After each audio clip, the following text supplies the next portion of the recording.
Videoda aytadigan 3 ta YouTube kanalimdan keyin sizda shadowing qilish bo'yicha hech qanaqa muammo qolmaydi. Eng birinchi maslahat beradiganim English Code Chat YouTube kanali. Kanal egasi YouTube'ga har kuni material tashiydi.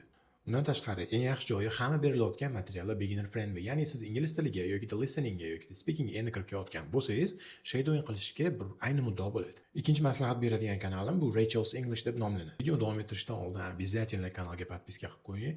Sababi podpiska bilan siz kelgusi reading, writing hamda speakingni ham qanaqa qilib tekinga o'stirish mumkinligi to'g'risida maslahatlar olishingiz mumkin. Rachel's kanalini tomoshabinlari har doim uni videolari turfa xil mavzularda bo'lishi, undan tashqari har xil vocabularyni har xil kontekstda qanaqa tushishi va American English aksentiga qiziquvchilar juda ham bir foydali topadi deb o'ylayman. Uchinchi eng ko'p maslahat beradiganim Speak English with Class deb nomlangan YouTube kanal. Ushbu kanalning eng katta foydalaridan bittasi hamma videolar почти intermediate darajasida yoki uzoq borsa upper intermediate bo'lishi mumkin va sizni listeningiz 5.5 da qotib qolgan bo'lsa yoki speakingiz undan barangi chiqmayotgan bo'lsa, albatta shu videolarni ko'ring.